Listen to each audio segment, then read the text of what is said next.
video, I'm going to try somehow rank my top 10 favorite Elliott Smith songs. This video idea was suggested to me in a comment in my video where I ranked his albums from my favorite to least favorite, and the link for that video is in the description.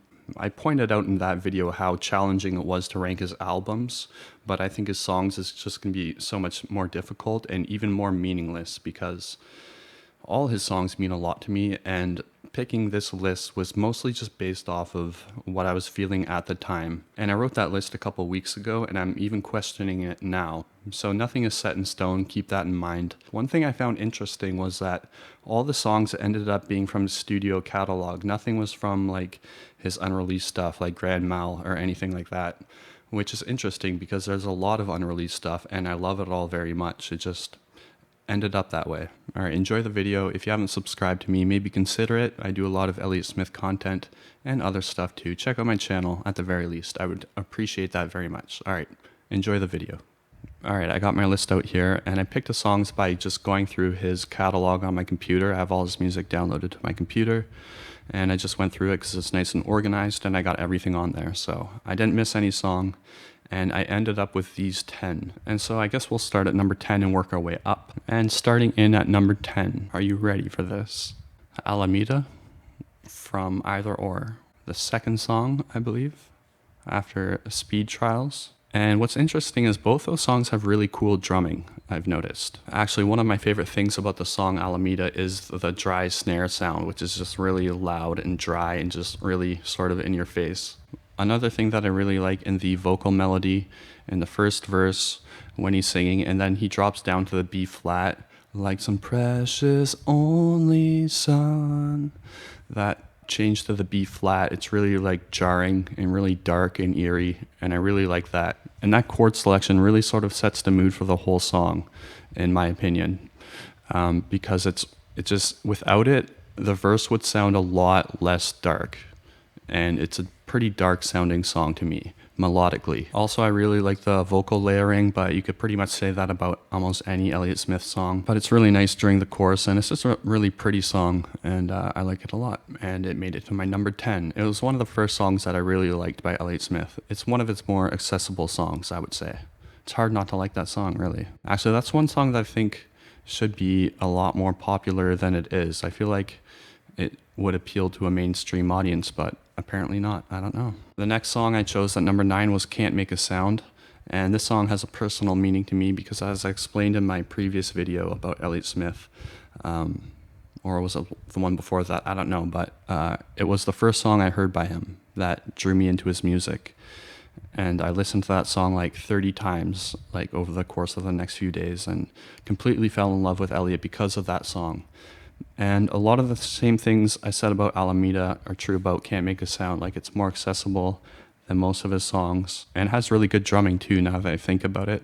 Like, it comes in heavy during like the pre-chorus, which is, I talked about the song more in that video, but yeah, I love the song. I love the guitar tone. It's really like clean and saturated. And yeah, it's just a really cool song. I didn't know what it was about when I first heard it, and I'm still not quite sure, I don't think. The lyrics I've never been too clear on. It's a pretty cryptic song. I could go on about dissecting the meaning of the songs, but I don't think I'm going to do that in this video. It would take up too much time. I don't want this video to be too long, you know. But at the very least, it seems to have to do with his career and being in a role that he's not comfortable with or familiar with, and he's just going through the motions. That's sort of how I see it. There's probably more to it than that. The next song I chose at number 8 is Going Nowhere from New Moon. The song has a really nice acoustic guitar riff that permeates throughout the verse. That was such a pretentious way to say that. It permeates throughout the verse, but it does. I mean, I'm not wrong. And it's a bit of a folky sort of song in terms of lyrics.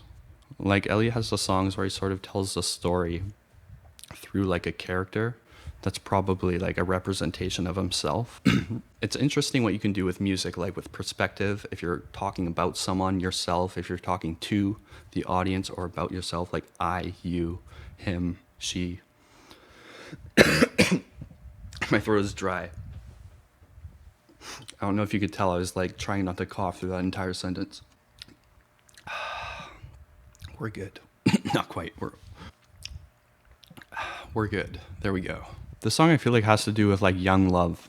I get that sort of sense from the lyrics. But I really like the change of chords from the verse to the chorus. Jeez, I don't know why it was so hard for me to get through that sentence. I was kind of blanking out there, but I really like the vocal melody on the chorus. It's just really like melancholic, hits hard, and the song just stirs up a lot of emotion. And yeah, it came in at number 8. Number 7.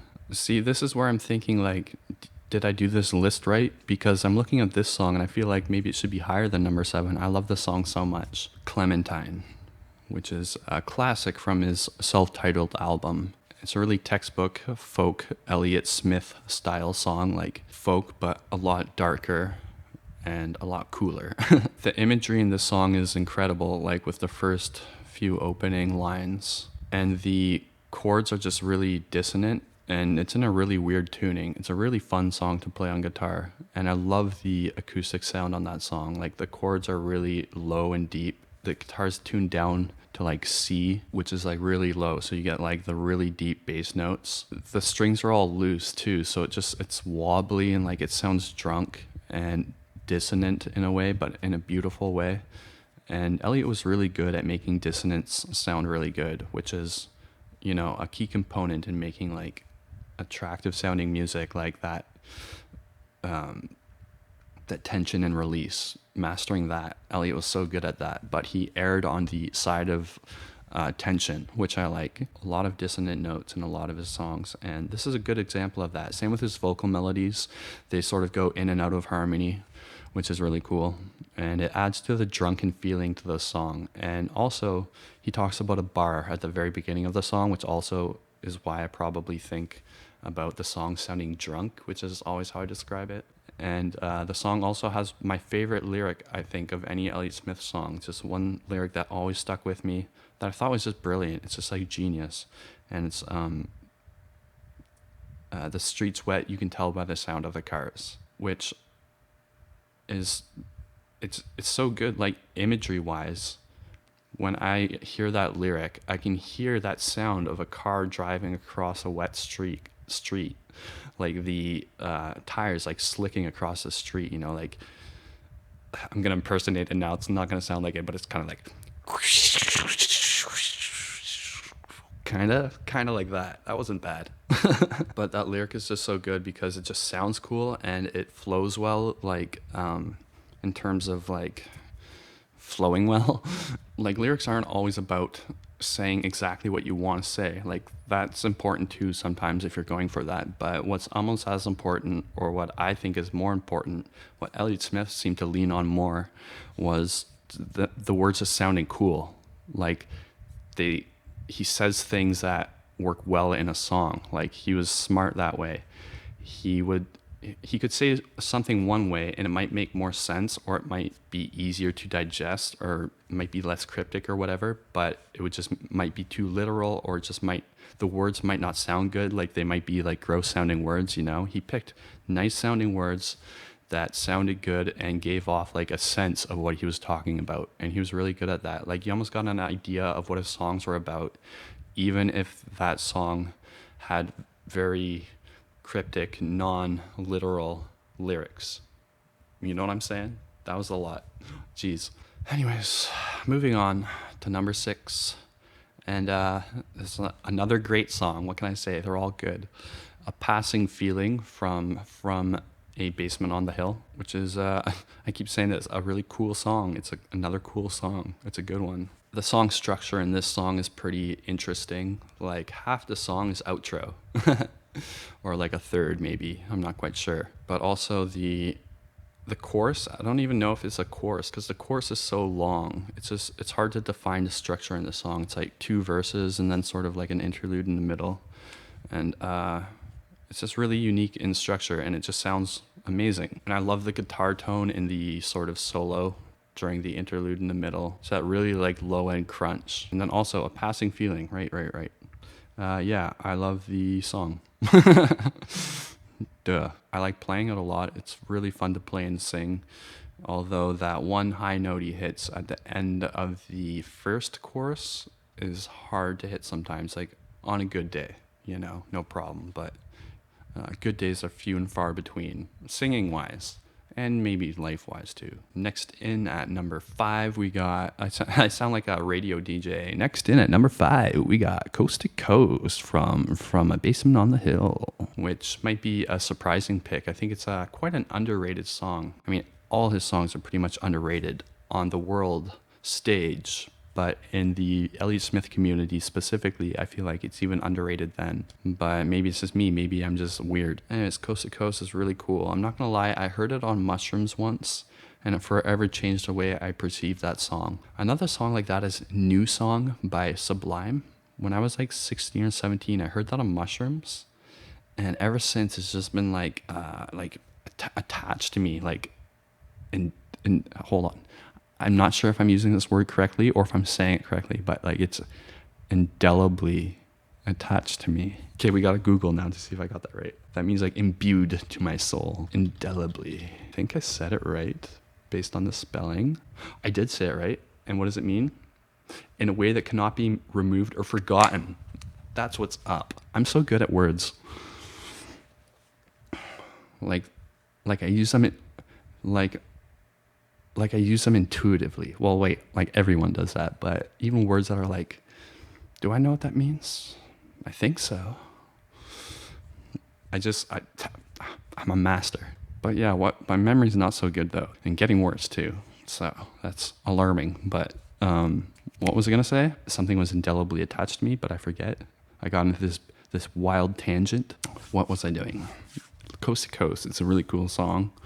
I love the mixing on that album was mixed wonderfully. All his albums were in their own way. Yeah, it was nice. It was a bit shiny sound. It was loud. All his albums got louder and louder as they went along. If you notice, they each introduced more instruments and got more complex in the layering. Not compared side by side, in decibels, but we're talking about the instruments he used. He was playing a lot louder, a lot harder.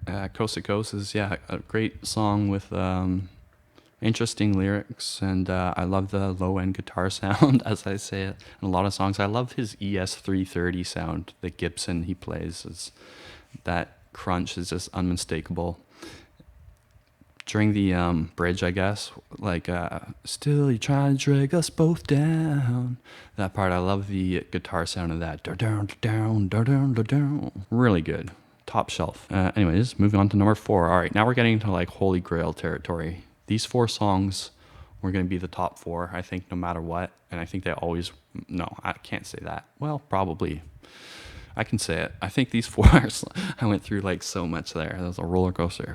These 4 songs will probably be within at least my top 5 or 6 anyways. One might drop down to 5. Who knows? I'm not a teller of the future, but...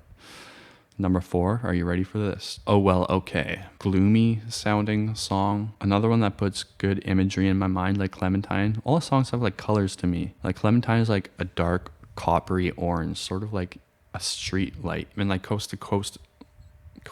Why did I say it Coast to Coast? That was some Canadian shit right there. Coast to Coast is sort of like an orange, eh? But Oh Well, Okay is interesting because it has black imagery to me. It's probably because of the lyric, the bleeding color gone to black. It sounds like a personal song about someone that he knew, or it might be, I don't know, about himself. He also alludes to photography a lot. In the one line he says, I got pictures, of course, he directly refers to it, but then also bleeding color. With the one I keep where it never fades, I assume that's in reference to a photo too, to an old photo. And this song, what did I say this about? Did I say this about another song already? But I feel like this might be a song about a friend of his, or a song about a relationship between him and a friend of his. But it seems about memories and photos. And I really like the solo in this song. It has a nice effect on the guitar tone. And it's just really, it's not technical at all, or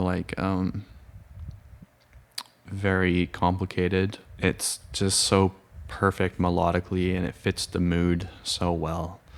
And the tone, it's all about the tone in that solo for me. In the safety of a pitch black mind, an airless cell that blocks the day, to me is being off in your own world, someone who's totally absorbed in their own world. Okay, moving on. See, I'm getting more in depth here as I go up the list. 3rd song. This might be a semi-surprising pick. It's not a super popular Elliott Smith song, but New Disaster from New Moon. And okay, do you guys get this thing where when you think of recent memories, not necessarily recent, but usually recent memories, sometimes older memories, do you get this where sometimes you think back to a particular moment in your life and you get the memory gives you the sense of what the feeling was like during that moment of your life, like what the atmosphere and the mood was like, and how you perceived things and how you felt and what was going on. Everything added to like a particular feeling to that moment. And some are more distinct than others. Like for some reason, I remember like this 3-month period whenever I think about this subject that had a really strong mood to it. In about 2014, it was the winter. I remember watching this George Harrison movie, the Scorsese film he did on him, which is a really good film. And I remember that memory for some reason, and the feeling of that time period was so strong for me. And it's not necessarily a good feeling or bad feeling, it was just distinct. And during that time, I was listening to New Moon a lot. And that album, I think, had a lot to do with the feeling that I had during that time. And when I say feeling, just the mood, the atmosphere of that time period of my life. Does that make sense to anybody? I'm sure it does to some of you. Or all of you, maybe. You're probably all smart. Or if you don't get it, you're not dumb. I'm not saying that either. I just think weird. Maybe none of you get it. Maybe I'm the dumb one. So there. It's all good. Do you guys get that? Anyways, I get that. And yeah, this album is really tied into that time period a lot because that was right before I ended up going into treatment for my addiction back in 2014. And it was just like that time period was very monumental, I guess, in my life. And so there's a lot of memories tied to it and to the emotions around it. And this album and this song in particular, I remember playing the night before going into rehab and just reflecting back on like all the chaos. And the song is really tied into my addiction for some reason. And so I don't play it often because it actually brings up like anxiety and stuff like that. But yeah, it's just a beautiful song. And the lyrics near the end, I told you, man, I told you. The way he sings those and those lyrics, he builds up to it in a really brilliant way. I don't know how he does it technically. I'm not like a musical theory mastermind, but he does something, he does some sort of trickery where he builds up to it that when he says that and releases it, and just the right amount of instrumentation going on, and it hits so hard, and the emotion in his voice, I told you, man, I told you. Anyways, the song means a lot to me, and aside from that, I just think it's melodically really poignant and melancholic, and yeah, I like it. Number 2 on the list is another song that is very poignant and melancholic, maybe more so than any Elliott Smith song. And I totally forgot to say the name of the song, forgive me, but it's The Last Hour from A Basement on the Hill. And it's very simple in terms of the mix. It's just him and his acoustic, I think. Is there layering, vocal layering? I don't think so. We gotta hear it. Hold on. I don't think there's vocal layering. I can't hear an extra layer in my head. Like, I know there's not during the verse, but maybe the chorus there was. Yes, okay, yeah, there's a little bit of layering during some parts. Very subtle. He was so good at blendering his layers together.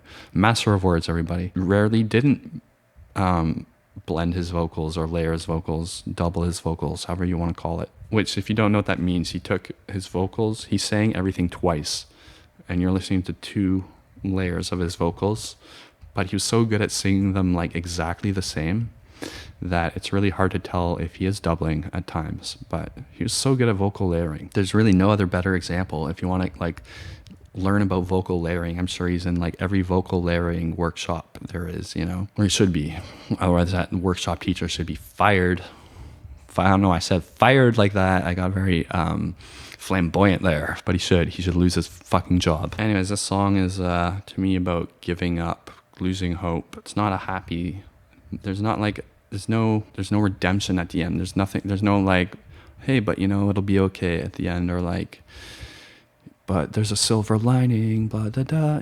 There's no silver lining in the song. It's all sad, and to me, it sounds like it's about multiple things, which I'm sure almost every song written in history is to some degree. But there's definitely elements of like a relationship or like lost love, and then also there's a lot of talk about giving up or something being over that he wanted, but now that it's over, it's relief. Which another song that gives me that same sort of vibe lyrically is Little One from A Basement on the Hill, which is such an underrated song. Also, the chord changes in this song, there's like so many, and it's just like, I said it's a simple song, but just in terms of the mix, in terms of like the chord progression, it's pretty complex, and his vocal melody, I'm still trying to figure out how to play it. Every time I go to like learn how to play it, I'm just like, it's a lot of work, it seems like. I'm sure I could figure it out, but it's also in a high key.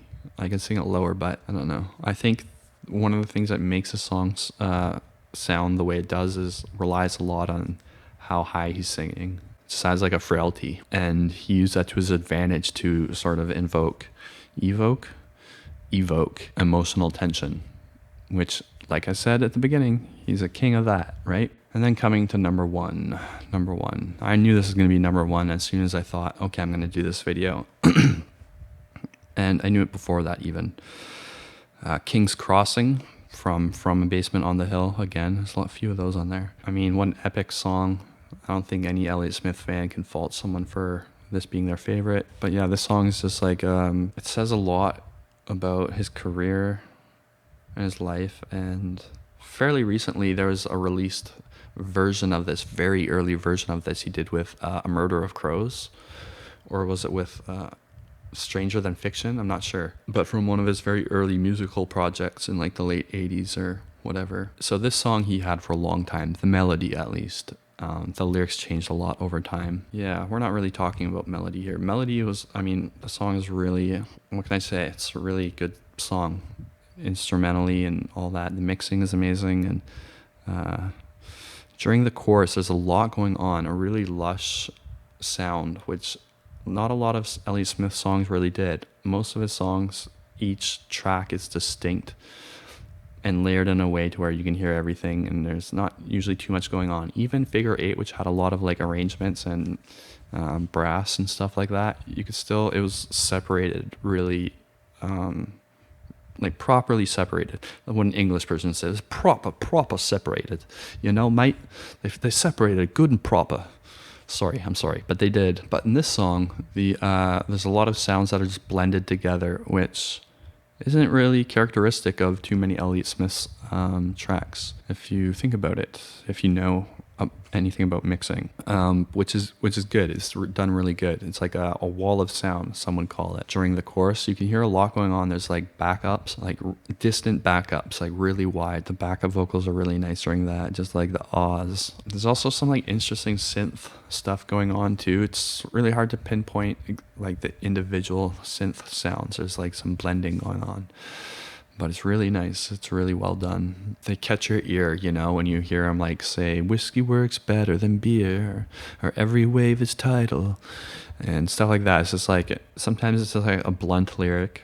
It's just like, it's really good at just grabbing your attention. So, and then the build up, the intro I think is great. It adds more to the tension. That's another tension and release thing he does. The slow build up. Lyrically, give me one good reason not to do it. That's the one lyric that obviously is pretty fucking heavy. What can I say? It makes you think about his life and his death and losing him, and that album sort of, I think that's sort of like the title track to that album in my mind. Yeah, I love the song. It's probably one of my first songs of his that I really liked as well, and it's been my favorite ever since. And it's really the only certainty I have about any of Elliott Smith's music. It's like King's Crossing is my favorite Elliott Smith song, and I can firmly say that. And then also I was going to say, during the chorus and certain parts of the song, the cymbals Like, he goes all out on the cymbals, or like the engineers who decided to mix in the cymbals really heavy. And that's it. Those are my top 10 favorite songs as of about 2 weeks ago when I wrote this list. If I redid it now, it might be a little bit different. Oh, I put a little side note there. The Fixes In from Heat Miser. I really love that song. It almost made it to my top 10 instead of Alameda. I just want to throw that in there to sort of, I don't know, make a more eclectic list or whatever, but I decided not to put it in, but I just want to throw that out there as an honorable mention, I guess. By Heat Miser, The Fixes In. It's underrated. I wish he brought that over with him to his solo career and sort of made a better mix of it, but it's a good song. Anyways, that's it, guys. Thank you so much for watching. If anyone new is watching, thanks for subscribing, or maybe you haven't subscribed. This is so presumptuous of me. I'm sorry. But hey, while you're here, might as well, you know. I got more Elliott Smith content coming. A video like this about his solos, his interviews. I'll get around to it. I'm not good at planning, but I'll get around to it. All right, that's it. Let me know what you think of my list in the comments. If you approve, if there's anything on there you think should not be on a top 10 Elliott Smith song list, or if you have your own list, or you want to share your favorite song, or your thoughts, anything, you know. All right, that's it. All right. Get out of here.